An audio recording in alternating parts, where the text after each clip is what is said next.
This is somewhere I've been intending to visit for some years now, but only got around to it a few weeks ago.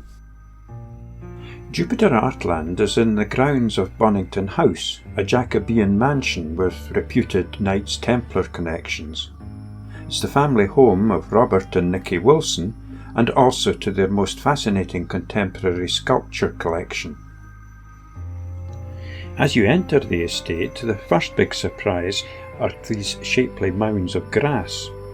Life Mounds is the brainchild of American artist Charles Jenks, who has created a series of terraced earthworks with paths and manicured grass banks. It's great fun for children of all ages to walk around this man-made environment, climb to the top of the mounds and get a fresh perspective on the landscape below.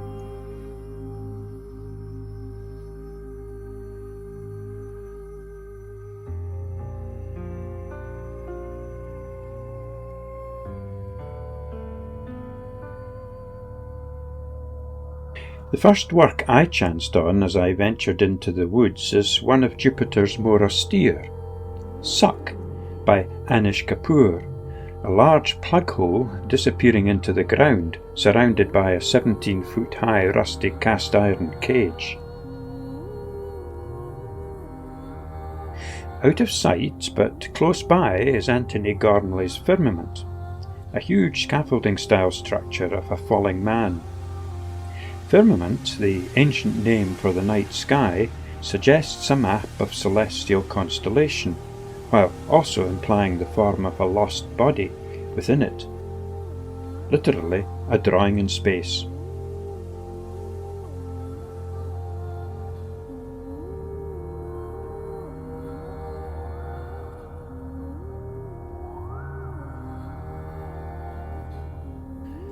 Deeper into the woods, I found at first one, then another, and finally 5 little girls. Initially I thought them to be playing, but eventually recognised an atmosphere of melancholy. Apparently the artist, Laura Ford, was inspired by the story a friend had told her about a fantastic tantrum his daughter had had, where she was inconsolable, whilst at the same time watching herself and the effect she was having in the mirror. Ian Hamilton Finlay originally made this piece of classical-styled architecture, the Temple of Apollo, for his own park at Little Sparta and Dolphinton in the Pentlands. This is the first of several works by this Scottish artist, which are dotted along the art trail. Close by is Sappho, the 10th Muse, known as the Poetess. Her words were of love and eroticism. She is considered the symbol of love and beauty. Here, Cornelia Parker has created a giant-sized copy of Robert Wilson's shotgun, standing propped against a tree, as if momentarily left by an absent-minded gamekeeper. Apparently it is designed to remind us of the human presence in the woods, as well as highlighting the potential violence of a cocked shotgun.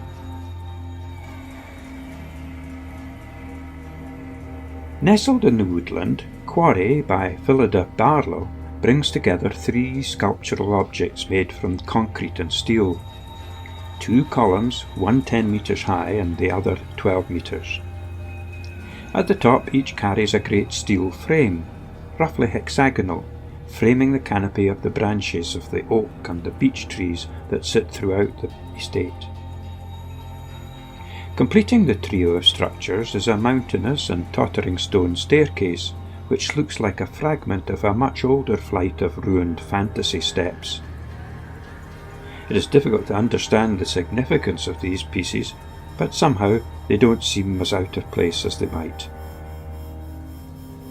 This artist, Anya Galaccio, intended this work to be unsettling at first and for visitors to question whether they should enter the gate or not.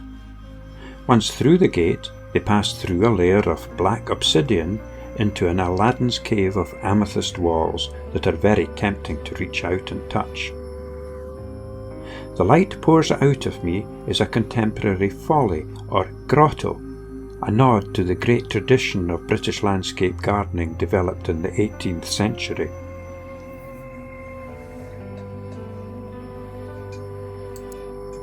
The Wilsons have been collecting contemporary art for many years, but the move to Bonington House in 1999 presented the ideal vessel in which their ambitions could take shape. Both sets of parents are collectors. Robert's collected Irish art and Nicky's Edinburgh-based family collected Scottish art. Nicky studied in London and was a sculptor herself before the two married. The funds for the Wilsons' audacious project stem from Robert Wilson's family business activities, while Jupiter Artland is more Nicky's baby than Robert's. It is, however, a non-profit registered charity, part personal dream and part philanthropic venture. Their mission is to get every school child in Scotland to visit and experience Jupiter Artland for free. The Wilsons initially didn't plan to open to the public, but soon felt it was wrong not to. Out in the open countryside near the boundary wall are a duo of artworks created by Henry Castle. One an exact replica of a bomb carried by a German Junkers Ju-88 from the Second World War, which crashed on Hare Hill near Balerno, some 3 miles from here, on the 25th of March 1943. The second is a small model of the plane. A larger model apparently is buried somewhere near the site of the crash on Hare Hill. Back at the house there is currently an exhibition by Portuguese artist Joana Vasconcelos, who tackles themes of gender.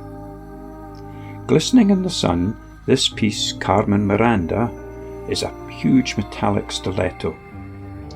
Made from industrial stainless steel pans and lids, apparently it is a commentary on femininity and the role of women in a domestic environment. I'm glad these are not my actual words. That just about wraps up my visit to Jupiter. There are several pieces I've not mentioned, largely for the lack of time. However, there is one piece I couldn't ignore, mainly because it is so large and prominent. However, I've struggled to understand it. It seems out of step with everything else. I am now content to think of it as an enticement to the very young and regarded as an overgrown lollipop.